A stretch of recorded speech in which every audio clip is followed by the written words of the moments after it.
This episode will be focused on proven tactical strategies to generate the most profit from your audience within webinars. Joining us is digital marketing expert Anna F Sawyer, who brings 7+ years of experience in engaging audiences and delivering highly interactive, conversion-focused webinar programs. Thank you, Anna, for joining us. Hey, Jason. Thanks for having me. Oh, thank you. I had the pleasure of seeing you live at a session a couple of weeks ago, and it was wonderful. So really looking forward to hearing your thoughts and comments on generating audience feedback. Cool. Great.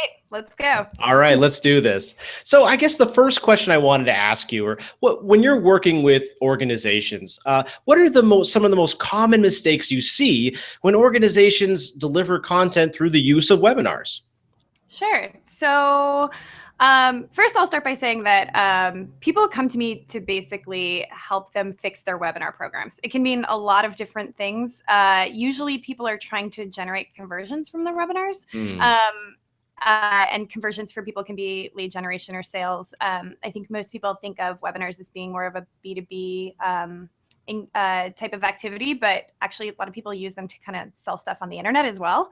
And also for education. So basically there are so many moving parts in a webinar program. I always tell people it's kind of like throwing a party for thousands of people or hundreds of people every week. And, getting all of those things right is a big job. And because there are so many moving pieces and so many opportunities to kind of set the stage for conversion throughout every single little piece, there are a lot of opportunities for optimization. So so people usually come to me saying, I know that my webinar program is broken, whether it's because the content is sort of stale or, I know I'm not capturing leads in the right way. I don't know if I'm being too salesy or not salesy enough.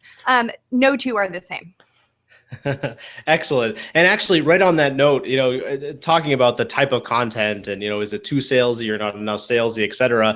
I've definitely spoken with people who they feel that they kind of dread the whole idea of a webinar, especially if they're the ones being tasked. Let's say it's a smaller organization and they've been deemed in charge of doing the webinar. Sometimes they fear that the content might be boring. I guess my question for you is, how do you work with these organizations and just simplify the process and put rails around, the early stages of planning with your consulting? Sure. So first I'll say that you are so right. People are like, webinars suck. Even I think that webinars suck. I tell people all the time that I hate going to webinars because a lot of times they're painful for everyone. I think like my tagline on my business card is like, who says webinars have to be painful? Because really, when they are executed well, they can be incredibly effective. And also they can be a joy to produce. I mean, there's a reason I do this. It's not because it's like I don't know. It's because I enjoy it.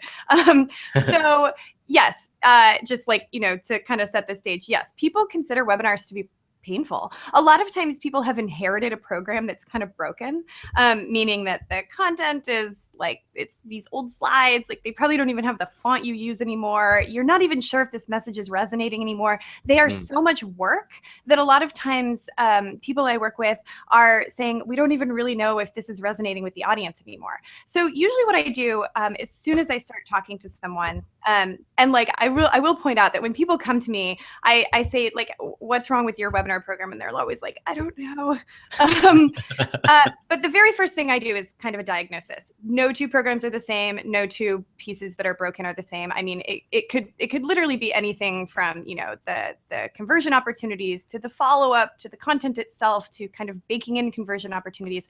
So there are a lot of moving pieces. Definitely. And to that point too, it seems that, you mentioned about the salesy aspect of it, and that's something I personally get concerned about a lot. I want people, my goal is to teach something, give them some sort of takeaway, even if they don't want our services. At least they can say, well, at least it was a valuable use of my time. But I always feel such a need to have a call to action with that. So to your point, how do you try to overcome that when people are really concerned about that?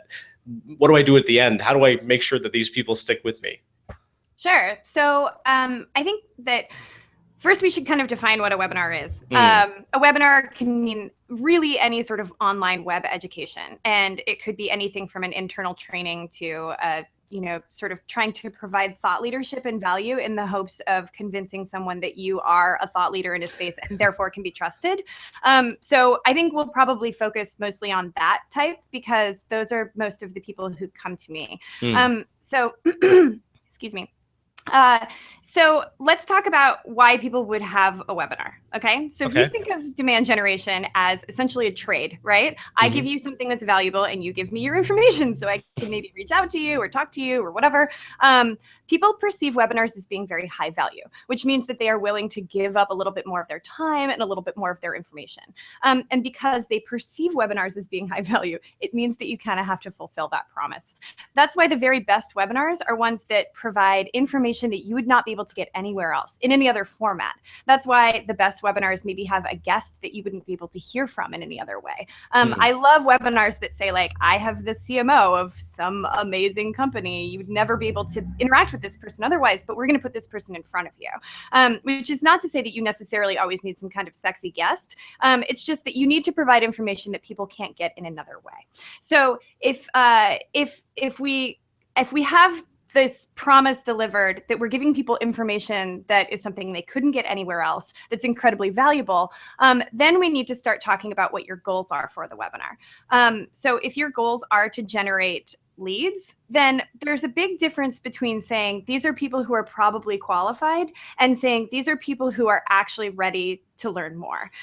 So I think all content marketing should include opportunities for people to raise their hands, right? And so you would do the same thing in an email program, right? If you had an email nurture program, you would probably occasionally say, by the way, we do offer a service, like just so you guys know. And webinars actually much more naturally have opportunities for that. So if you think of demand generation less like let's convince people to work with us and more like let's remind people that we are a trusted source and then give them an opportunity to raise their hand, then you're kind of in business and you can feel, I think, a little bit more like morally good about what you're doing when it comes to baking and conversion opportunities. And I'll just kind of finish up by saying that just as a content marketer, and I've been doing content marketing for many years, I have always fallen much more on the side of the spectrum of like content should be free and thought leadership is important and building trust is really great. And as I work on people's webinar programs and on my own over the years, and I start to really think about the enormous amount of work that goes into them and how important they are, I have inched a little bit more towards the middle of the spectrum because yes, it is important to define yourself as a trusted source by not being too salesy, but at the same time, like we're not doing this for no reason, right? So anyway. And I get a lot of that from working with B2C companies. So people who use webinars to bring in people who and then sell things on the internet to consumers, they are way on the other end of the spectrum. I mean, think about like infomercials, right? Infomercials exist for a reason. We might think that they're sleazy or whatever, but a lot of these webinars look a lot more like that. And these are incredibly smart, incredibly awesome direct marketers and marketers who have really kind of nailed that system. And working with them has taught me a lot more about bringing that into B2B. So I think there is a way to do it with panache. There's a way to maintain your level of trust, but still make it clear that you're offering something. And it's really important to kind of bake those in throughout the entire process. That's really interesting. I think you really touched on something, especially talking about comparing infomercials, where that is, I mean, there's no question about it. They are selling hard, right? Yeah. I mean, that's what they want you to do. Buy, buy, buy. And I at least from some of the organizations I've worked with in the past, I've seen almost a fear, like, oh, I don't want to scare them off because I really, really want these people to be engaged with me. But you're suggesting, well, why not? Why not be a little bit more bold? Am I following you correctly? Well, so let's stop thinking about one webinar, right? Okay. Let's not pretend like you only have one chance at this. The best marketers are the ones who are willing to kind of try a few different things, inch along that spectrum a little bit, and see kind of where they're going to get the best return. And by return, I don't mean the most number of demos set or the most number of sales. I mean overall return, meaning that you are building a steady drumbeat of content that people trust. You're reusing things intelligently. You're allowing people to come to more than one webinar and potentially kind of nurture them along that track over time. You're measuring things very intelligently. When you kind of think of it in a much more macro sense, like kind of looking down on the world of your program, then you give yourself a little bit more freedom and a little bit more permission to experiment. And if it turns out that you are getting a better return by inching a little bit more towards being a little bit more salesy, and salesy is like, you know, like a word that people think is gross, but like, what are we doing here? We are selling, right? We are also providing value and content. That's great. That's awesome. That's a big part of it. And I take the content part super seriously, because if you do want to be able to get people to raise their hand, you do need to establish that trust. You do need to establish yourself as being like a genius. So like that stuff is really important, but at the same time, we are selling. So like, don't make webinars for fun. I love webinars. I love running webinars. I don't like going to them generally because a lot of times they're painful.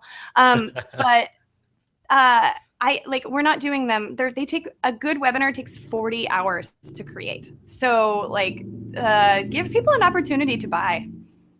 Absolutely. That's great. You mentioned too, about the people raising their hand and saying, "Oh, all right, I want to buy," or, you know, from the perspective of the person giving the webinar, "Hey, I just want you to know that we're trying to sell you something here too."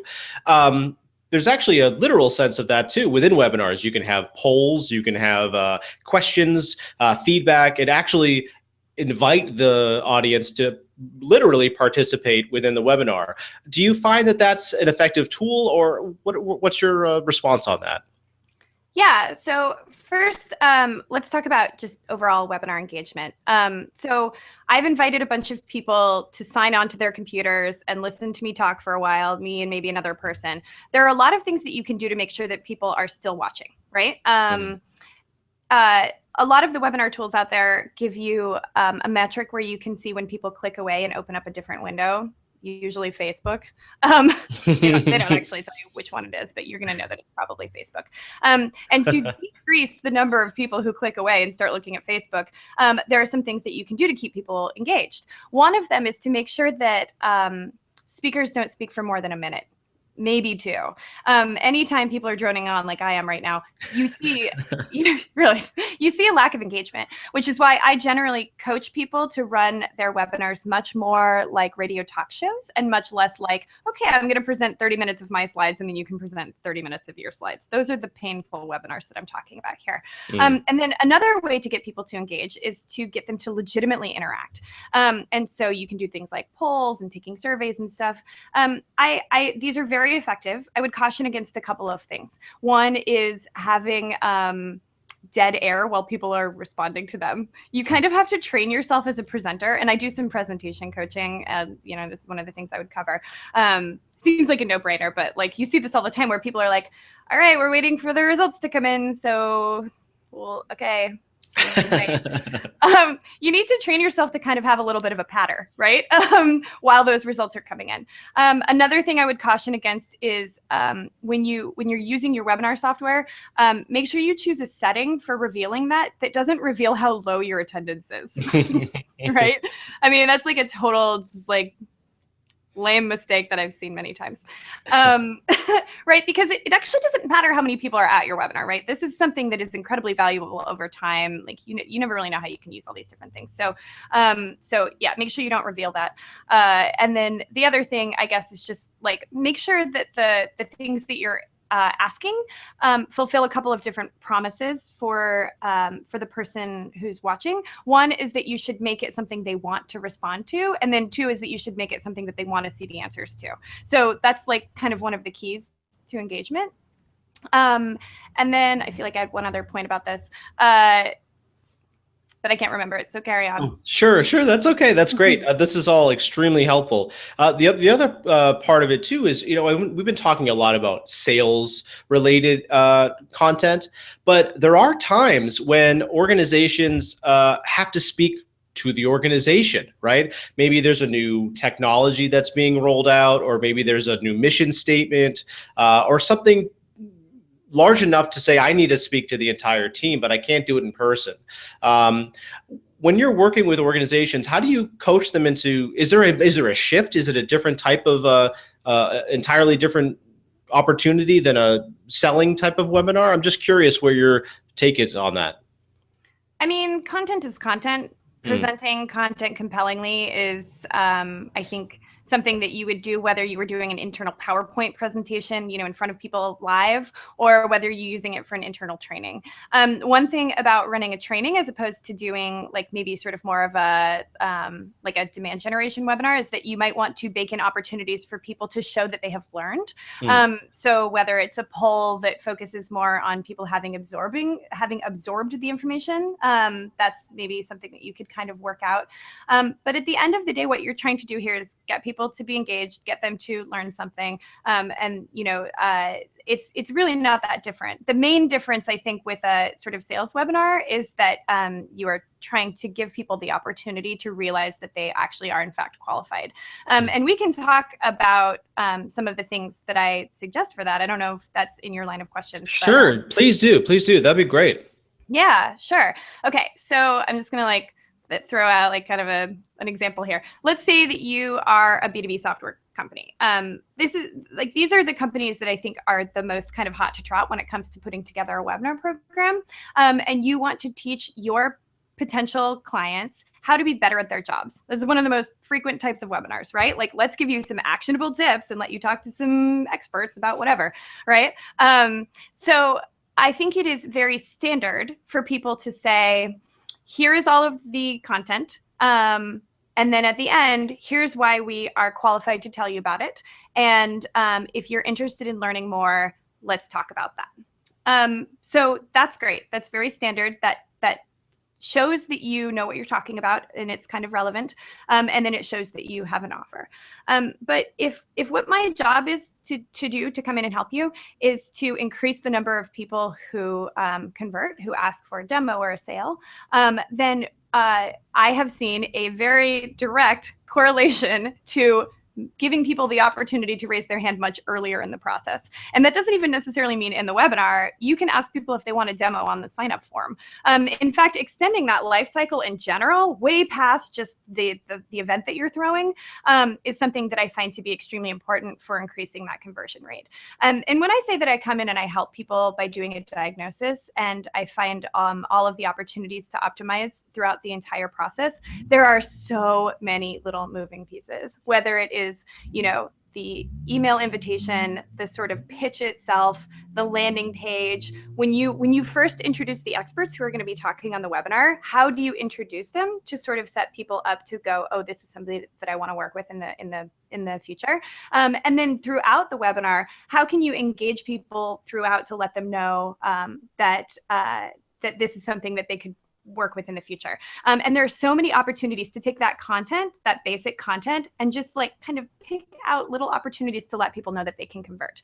Using the webinar chat function is something that's super, super valuable for this.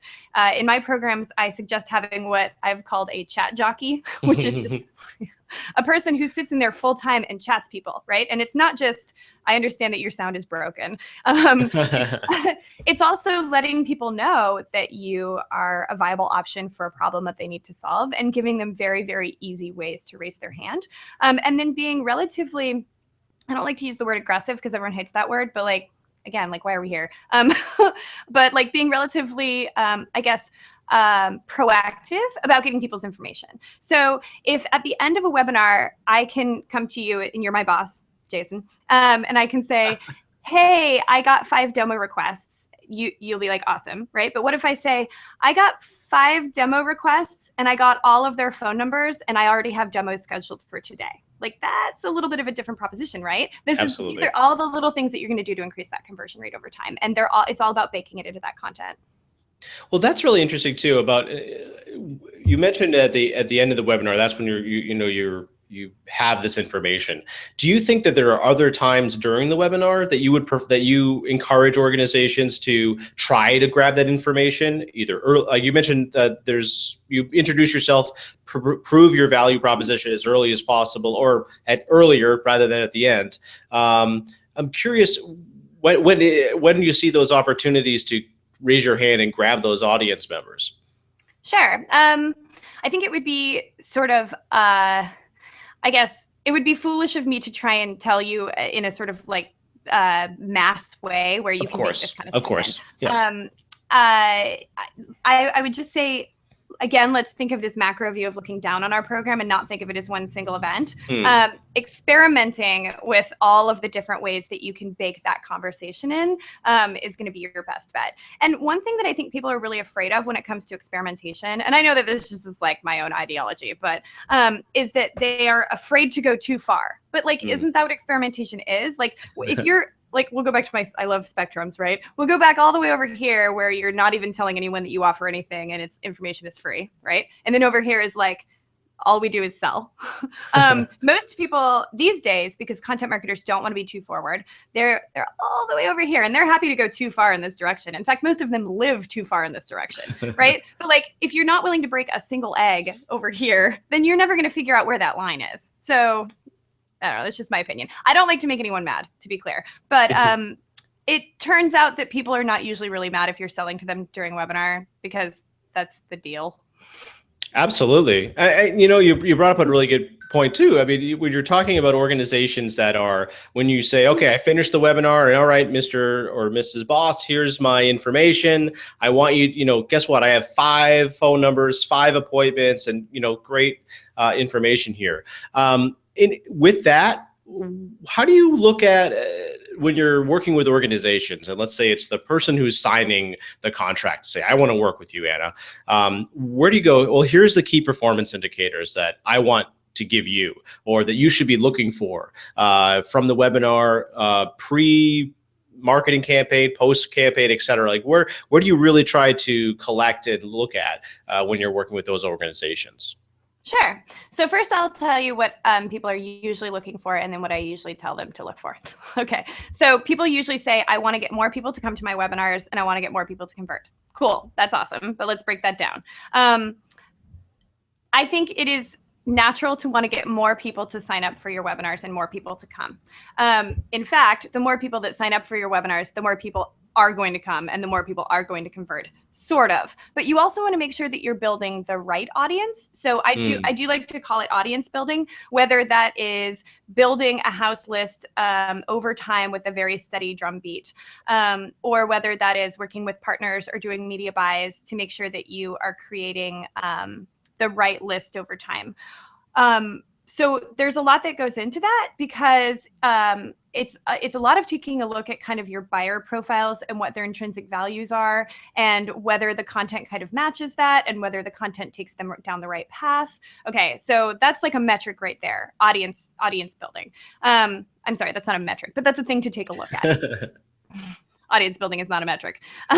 So then once you know that you're getting the right people in, then increasing that number of registrations is important. But I think many people would say I would rather have a smaller number of registrations of people who are more valuable. True. All right. It's easy for me to say, oh, at my company, my last company, I had 1,000 people coming to my webinar every week. That's cool. A lot of them were never, ever converting, and probably never would. Those people also have a lot of value because they're basically fanboys, which is actually something that's super, super great. They share your information, you can run referral programs on those people, right? So like figure out who that audience is and then getting as many people in the door as possible. That stuff is good. Then a metric that people are always really hung up on is attendance rate.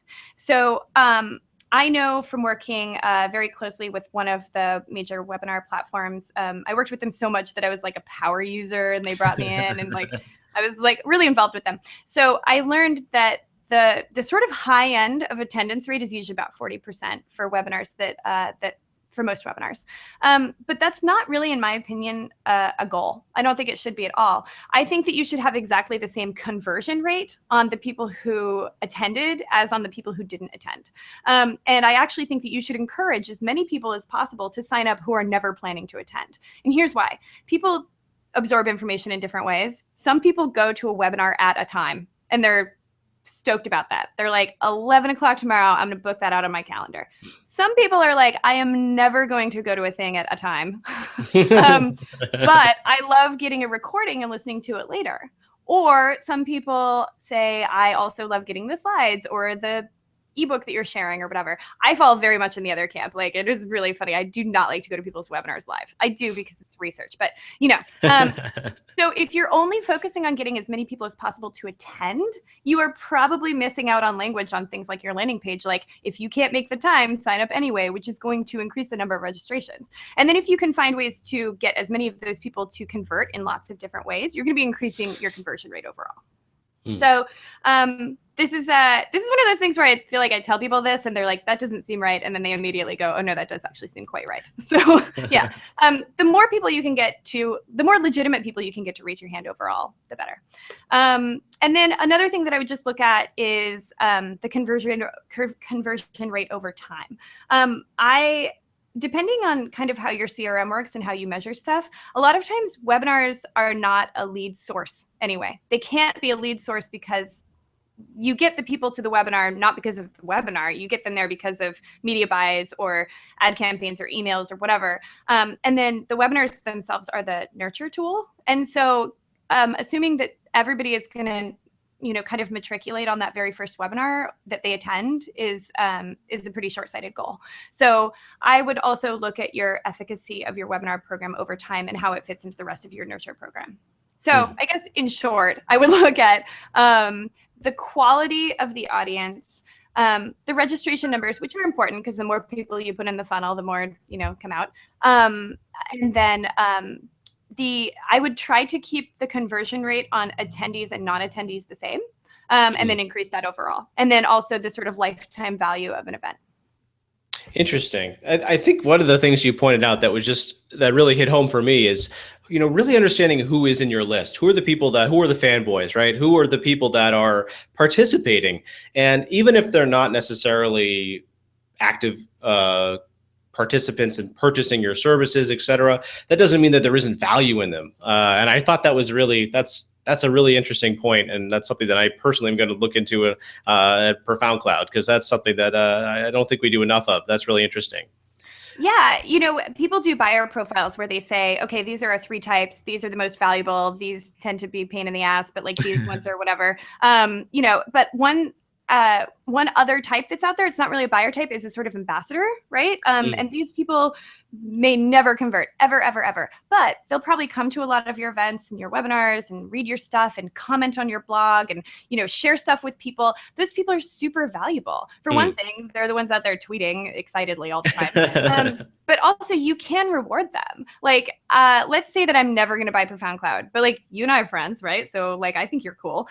If you ever came to me and said, Anna, I am going to reward you with money if you bring me new clients, like I would think about it differently, right? But that doesn't mean that I might never buy Profound Cloud, but like, or even if you just said like, hey, thanks for always coming to my stuff. Like, this is pretty cool. Here is some other type of reward. I mean, there are many different types of ways to have reward programs, but if I came to your podcast all the time and was never going to convert, it doesn't mean that I'm not worth, taking care of. Sure. That's really interesting. This has been very helpful. I think thank you for talking about all these different aspects of really reaching an audience and understanding how to get people to raise their hand, or when you should raise your hand. To that point, what do you see next? Where here we are. We have a lot of different technologies out there that are available to do this type of here we are using Google Hangouts. There's a lot of stuff out there, but not just from an application standpoint, but just from how people are going to be interacting with potential customers. Where do you see the future? Yeah, so the future is now. Man, that's pretty cool. I do think that education on the internet is changing. I think that education in general is changing. I think that people are much more open to this type of format. And I think that one of the major shifts we'll start to see, and I've seen this a bit already, is hybrid events. So events that are both live and webcast. And then I think that you will also see a lot more sort of like virtual conferences. And there are some like kind of interesting softwares out there. I just used one a couple weeks ago. The name eludes me, but they really tried to sort of like recreate the conference atmosphere, including that there was like a networking room. It seemed kind of hokey at first, but people were pretty psyched about it. And I think that type of software that makes that experience seamless, and then also includes a lot of the things that we've talked about today in terms of getting people to be engaged, you'll see a lot of. And even things like Periscope and Meerkat, are you familiar with these? Yes, Meerkat in particular. I think they really made a big landing at South by Southwest this year. Yeah, they did. I love it, right? Because it's making the concept of a hybrid experience, real life and virtual, live, possible for anyone. And I think that you're going to see a lot of that. I was at a conference, I was at the Experiential Marketing Summit, I don't know, a few weeks ago, and there were people up there who were speaking live, being recorded, and then also meerkatting. I love it. Yeah. So, I mean, it seems maybe a little bit frivolous at this point, but I actually don't think it's frivolous at all. I think it's kind of the future in general. And so developing the skills that allow you to be a good virtual presenter and to be a good virtual worker in general is a good way to invest in your future. That's excellent. Thank you. Oh, yeah. All right. So to that point, I think that anyone who's watching this or learning about this is going to have one question: how do I work with Anna? So tell me exactly, how do people reach out to you? How do people get in touch and start working with you? Sure. So I would say, first of all, just you're probably going to have my information. You can email me. You can go to my website at reachwebinar.com. You can email me at anna@reachwebinar.com. I am lucky enough to have gotten to a point now where I get to choose work that I love. And what that means is that my favorite thing to do is help people's webinar programs that are maybe a little bit stale, maybe a little bit broken, maybe they're not really quite sure. I mean, we've talked about a lot of things today, and I feel like there's still so much more to discuss because there are so many moving pieces. And so I have really sort of tailored solutions that are basically whatever you need. I can come in and can get my hands dirty. I do tend to be a little bit more on the strategic side because I think generally you probably want to go make those changes yourself. I have a very fly free little bird kind of attitude, go and hence and fix your problems. We can talk in a little while. And I've run over 100 webinars and for many, many different people. And so I have seen every possible thing go wrong, including that one time a giant snowstorm completely knocked out our power in the middle of it. I've had every possible technical difficulty. We're doing a kind of one-on-one Google Hangout right here. I've done groups with 4 or 5 presenters and people switching back and forth and all kinds of stress. And, it's like throwing a big crazy party. It really is. So, the thing that I've really found, and the reason that I started doing this, is that the thing that for me is sort of effortless because I've already made every possible mistake, is something that really confuses a lot of people. So if you want to learn more, just hit me up. We can chat. I'll do a consultation. I don't have any one size fits all stuff though. Yeah, and I think that's what makes you so valuable is that, you certainly take a very unique approach to customizing every opportunity. One last question before we go. I'd love to know if you're working on anything in particular. Obviously, you can't name customers, but something interesting that you might be working on right now that you might want to talk about that can get some wheels turning for people that should be contacting you. Sure.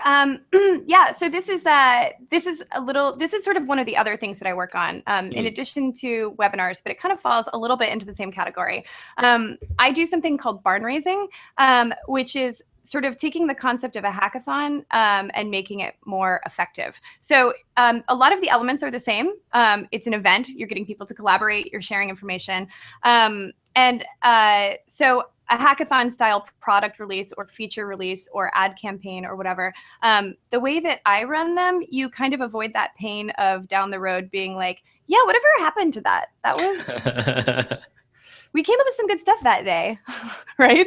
Or not including everyone in the organization and not having buy-in, or potentially having something that sales and marketing didn't really know about and therefore has to redo. And I'm taking that concept one step further, and I'm thinking about throwing a conference, kind of around it. Yeah, and of course, obviously, it's going to be a hybrid conference because this is This is like kind of, I'll probably also be meerkatting because I really have, like, I guess, learned so much about, I guess, making presentations online and live and collaboration effective. And I want to try and use that in as many mediums as possible. Wow, that's really exciting. Please keep us in touch about that, because we'd love to be a part of it in some regard, even if it's just sharing the information to get people to join in. Cool. Well, Anna, thank you so much. This has been really valuable. I can't wait to for people to see this and learn from it, and also work with you, because I think that and I'll make sure on our blog and on LinkedIn and on Twitter, it's very clear how to get in touch with you, so that, because that's, everyone's going to be wondering about, how do I talk to you? So that's great. That concludes this episode of the Business Technology Podcast. Profound Cloud is a managed service provider and also supports Google technologies quite heavily, and welcome your thoughts if you have any consultation questions regarding that. Also, if you want us to talk about something specific that we haven't talked about today, just email us at podcast@profoundcloud.com, and then subscribe to our YouTube channel as well. And please, we keep an eye on all the comments and welcome them. And again, special thanks to you. I really appreciate it. And I hope everybody has a wonderful day. Thank you. Thank you.